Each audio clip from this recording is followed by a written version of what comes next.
May dumugo na, ayan. Dahil hindi na ako magbabayad, no? 10 euros po. Kasi 5 euros sa kamay at 5 euros sa paa. So, 10 euros para kay ate, no? Kaso may dumugo kasi hindi nabibigyan ng euros.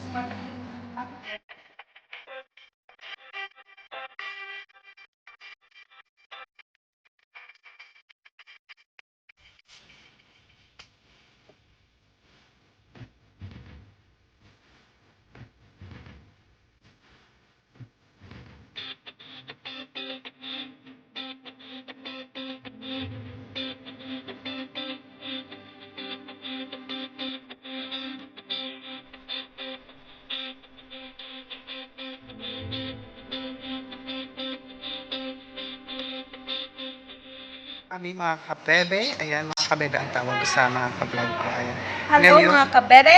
Ngayon nagpapalinis kami, syempre it's relaxing time, so it's time to rest. And we're gonna have some little bit pamper ourselves, magpapalinis kami ng Yes. kuko, ayan. It's Sunday. So anong papalinis mo? Ano yung kuko mo? Kuko ko ay maliit, charot. Maliit. Si Ate Banji, hello. Mag-hi ka naman, te.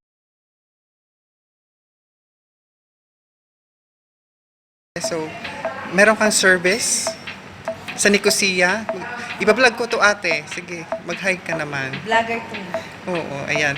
Nagpapalinis ko ako ng kuko kay Ate Banji na may sunshine daw. Sunshine.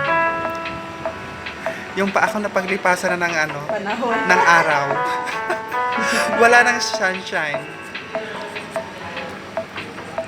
Ayan. Diba? Ayan na, nagpapalinis na si kabebe nyo. Ayan. Ang aking tagalinis, diba? Wow, legs. Ayun guys, nagpapalinis na ako ng paa.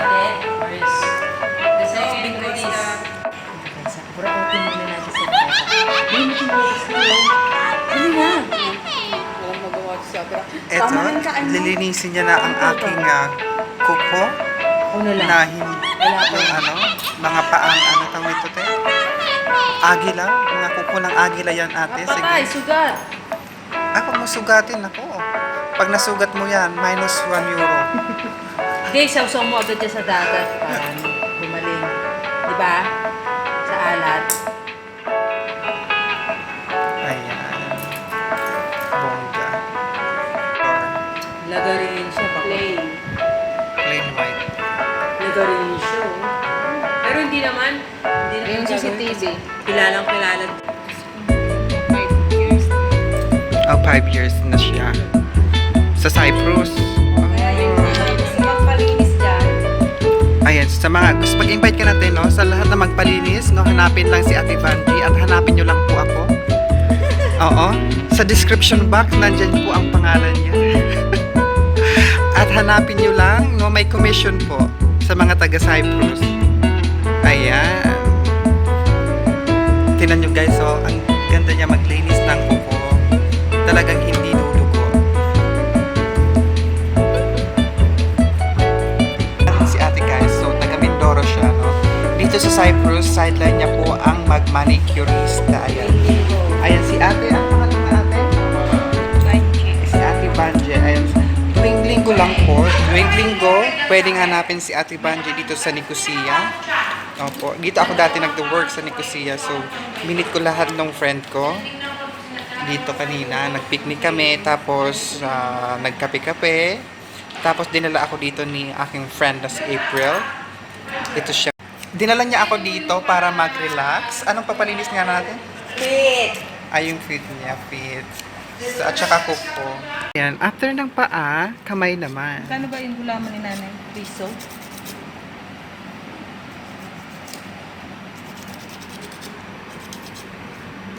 Ganda talaga pag madiskarte ka sa ano no, sa bansang pinuntahan mo. Dapat may diskarte ka. Sideline ni ate ang pagmamanicure.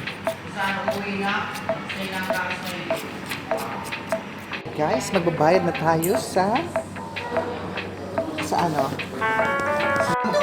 May dumugo na, ayan. Dahil hindi na ako magbabayad, no? 10 euros po. Kasi 5 euros sa kamay at 5 euros sa paa. So, 10 euros para kay ate, no? Kaso may dumugo kasi hindi nabibigyan ng euros. At ako, ay bigyan kita ng tip. Bigyan kita ng 1 euro tip. Yan. Kaya nagre-reklamo na po. Thank you so much. Ay, diba? Oo.